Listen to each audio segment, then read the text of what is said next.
Okay, on this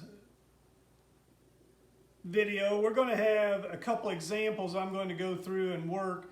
This is still section 8-2, and again, we are not doing it the way the book did it. We're going to use the ratios, and you may want to write these down at the top of your paper to where you have them till you learn them, that for a 45-45-90, we have a ratio of 1 to 1 to square root of 2.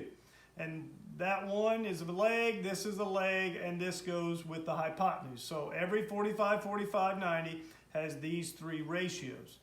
Now, we're going to set up a proportion, and one of my fractions in my proportion is going to come from the diagram. Now, we need to know what our parts are. Now, opposite the 90 is always going to be the hypotenuse. So this is the hypotenuse, the x, and that makes these two then the legs. So the 8 is a leg. And so now I'm just going to write x over 8, which means I'm putting hypotenuse over leg. And then that means equals on this side, I need hypotenuse over leg. Like I said, one fraction comes from the diagram, your other fraction comes from your ratios. We just need to stay consistent. Hypotenuse is square root of 2, and a leg is 1. And like I said, it doesn't matter, each leg is 1, so it doesn't matter. So we get our proportion set up. And then you guys know how to solve a proportion. You just cross multiply and solve. So x times 1 is x, and 8 times square root of 2 is 8 square root of 2. And you can leave your answer as a radical or as the square root there. You can leave your answer as long as your square root is simplified.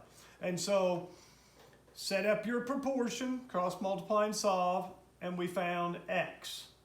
All right, so down here on example 2, it is again a 45-45-90. This is the hypotenuse, and so that means x is a leg. And so I'm going to write down then, I'm going to put x over 5 as one of my fractions. Always remember, one fraction comes from the diagram, and your other fraction over here is going to come from your ratios. Now, this time we have leg over hypotenuse.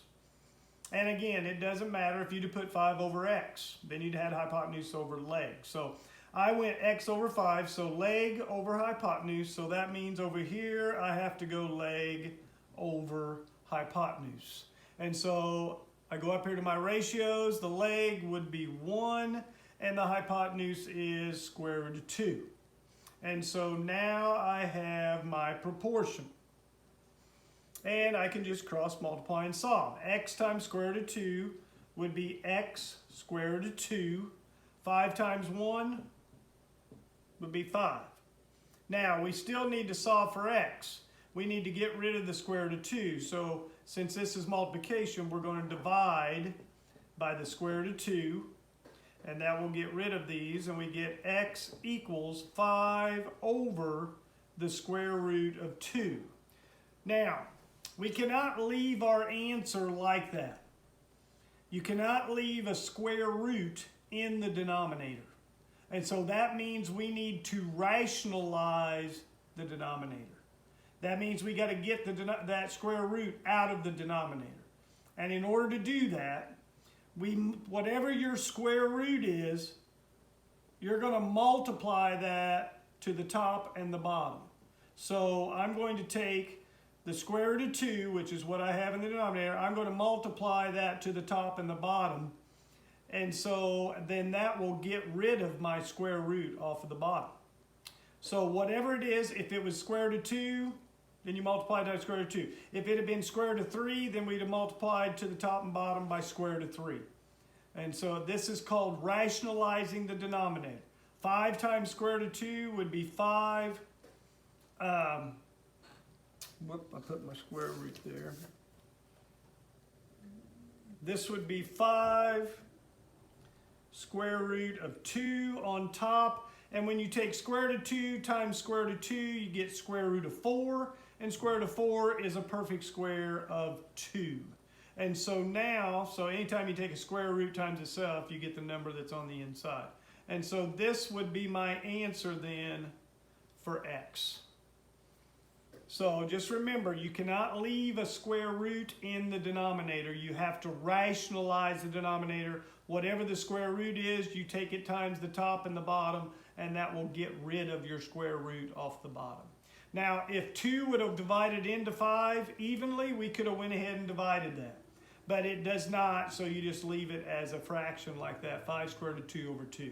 If this would have been 6, then we could have took 2 and divided into 6 and got 3 squared root of 2. So, you know, if the number down here will divide into the number that's on the outside of the square root, you can go ahead and reduce that and simplify. All right? And so these are a couple examples for the 45, 45, 90. And again, you have to remember your ratios. You've got to remember the 45, 45, 90 is going to be a ratios of 1 to 1 to square root of 2.